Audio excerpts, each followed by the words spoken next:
So today I'll be doing a quick and short review for this bag right here, the Undercover Bat Wing Bagpack from their 2017 Brainwash Generation collection.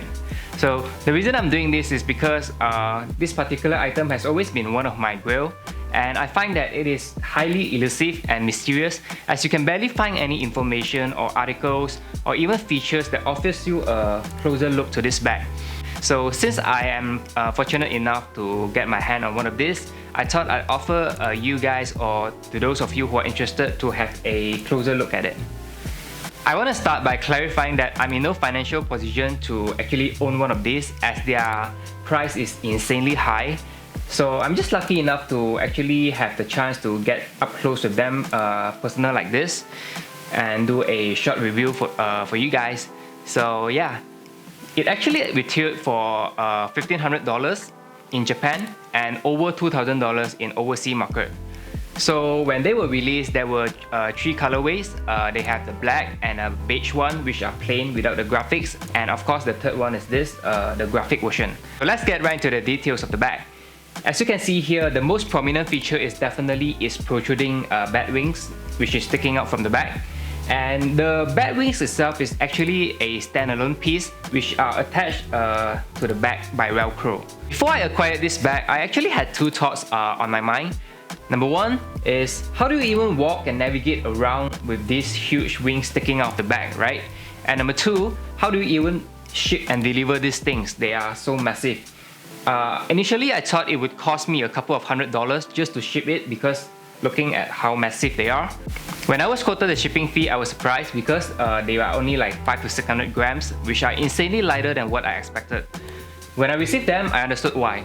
Because their wings right here, they aren't really fully molded, and they are actually quite flappy and versatile, as you can see here. So when I was looking at the promotional photos online, I thought that the entire wing would be solid, but as you can see, they're not. In reality, only the top part here are molded with moldable wires that you can bend to form the shape at will. As you can see here, I can just bend them over like this or like this. So only the top section here are actually equipped with these moldable wires, so that you can bend them and take any form of shape that you want. So the rest of the bat wing section, they don't really have the moldable wire, so they are quite flappy. There are pros and cons with only having the moldable wire on the top section of the wings, as opposed to having them all over the wings. And the pro is, if you are brave enough to actually carry these bags out in the real world, you can maneuver around with ease and avoid bumping into people or objects, because the wings are really flappy and soft. So yeah, it's easy for you to avoid, hitting into people. The con is, since the shape is only being held on the top section, you'll lose the shape easily if there's any huge wind blowing at you or something. Now let's talk about the design of this bag right here. It's actually a skeleton dance or dance of death German painting from the 16th century, and I'm a huge fan of this art as well. So I have the denim trucker jacket and also sweater rendition of this graphic from the same Brainwash Generation collection. To be honest with you, the bag was pretty underwhelming the first time I saw them, because I expected the fabric to be something like this. The sweater I got here, which is from Undercover as well. So the material is actually cotton, and they are really soft and heavyweight at the same time. So I really thought that the bag would be using the same material from this sweater, but apparently not, because they are 100% nylon, and boy are they thin. I'm not sure if you can see here, but they are really thin and flimsy. The nylon material that they pick here is actually similar with the super lightweight ones that they use in windbreaker jackets, which is really weird if you ask me, because if you're using a backpack, you're expecting it to be tough and sturdy and not this light and flimsy. I guess at the end of the day, Takahashi envisioned this as an art piece instead of a regular backpack, which is understandable, because there is no way in hell are you able to use this backpack normally in real life. Let's have a closer look on the details of the bag. The Dance of Death graphic, standard YKK zipper, solid and does their job. a graphic nylon patch on the right. This human control system is a recurring theme throughout their Brainwash Generation collection. And on the left, we have a normal black label with the undercover branding. So as you can see, here are the wings when they are not attached to the back. So as I mentioned earlier, this is a standalone piece, so you can definitely remove them anytime you want. So here are the Velcro patch where you use to attach into the back main body itself.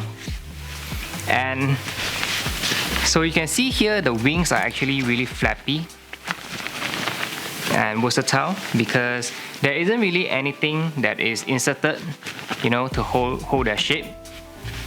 So the only area where it is held together by the moldable wires are from here, this little horn here, all the way up here. So only the top sections are actually inserted with the moldable wire.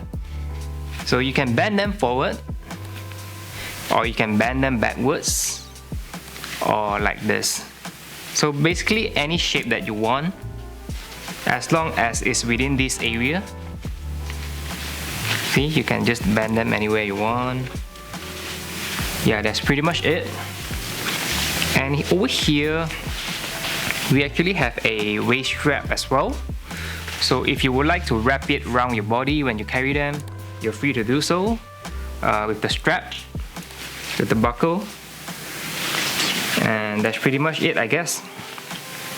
So as I mentioned earlier, you can actually fold them like this if you're not using it. And the wings here, you can also fold them as well. And they're so much smaller now, which is why it is actually feasible for you to ship this overseas, or if you need to keep them at somewhere compact, you can do that. And it's interesting because the fabric or material that they are using on the wings are actually much thicker than the body itself, which is 100% nylon. I mean, they're nylon as well over at the wings, but I think they have mixed it with some cotton, so it's actually much sturdier and has much weight to it compared to the body. So I would have preferred if they actually used the same material they did on the wings on the back itself. That would be perfect. So since the wings are detachable, this is what the back looks like without the wings. And as you can see, it is pretty normal. There's really nothing much special about this bag without the wings. To me, the shape is weird as well because it kind of looks like an egg. And as I have mentioned time and time again, the material is 100% nylon. So you can see how flimsy they are, right? See, they're really, really thin and flimsy. There's really nothing special, or they're really not strong enough, you know, to use as a individual backpack. So if we look at the shoulder straps here as well, they're nylon as well. So they're really, really thin, right?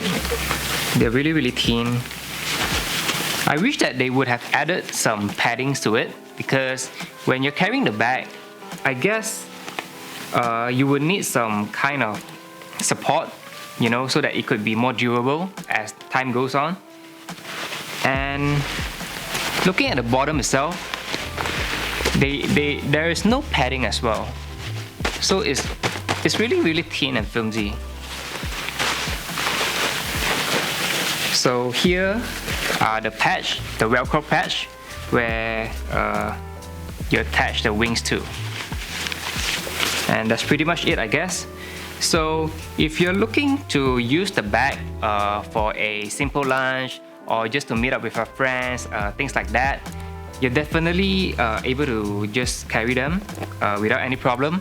But if you're looking to use them for actual outdoor activities like hiking or things like that, I would strongly advise you against doing so, because you can see how flimsy they are, and if you're using them for actual outdoor activities, chances are you're gonna damage the bag real quick, and you don't really want to do that because they're insanely expensive, right?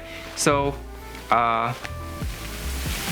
I guess they are really intended to be treated as an art piece, so yeah, don't do anything heavy with it.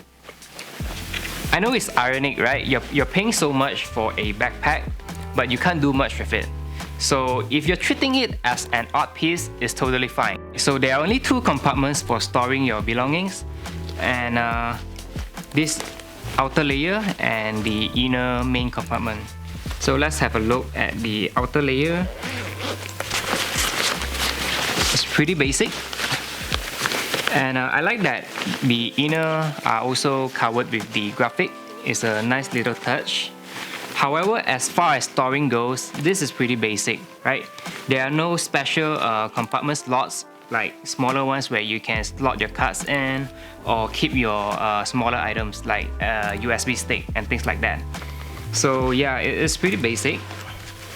However, the main compartment does has this pocketed compartment with a zip, but that's pretty much it. So as you can see here, the main compartment is pretty basic as well. It's pretty empty, right? There are no special compartment except for this small one here, which has a zip. And the size isn't really spacious as well. It's pretty small if you ask me as a bag. However, I have with me a 12.5-inch laptop here, and it's a perfect fit for this bag. So if you have any laptop which is 13-inch or below, you can definitely use it with this bag. However, like I mentioned, there are no reinforced padding at the bottom here, so it's really thin. So you don't want to actually carry anything too heavy over a long period of time. So yeah, that's pretty much it.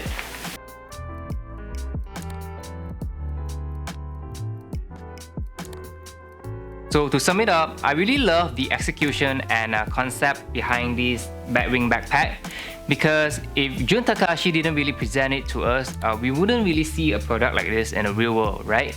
So props to him. As an art piece, I think this is a solid 10 out of 10.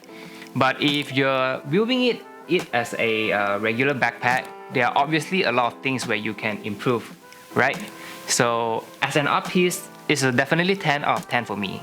However, I can foresee that this piece right here would be a highly sought after archive item in the coming 5 to 10 years, just because of how limited its production is and how outlandish the design are. It's really unique and one of a kind, so if you have the financial means to actually buy this, definitely go for it. Otherwise, I hope that this video is enough for your viewing pleasures. Lastly, if you have enjoyed the video, please click the like button and also consider subscribing to my channel if you think my content is worth your time. Stay safe and have a nice day.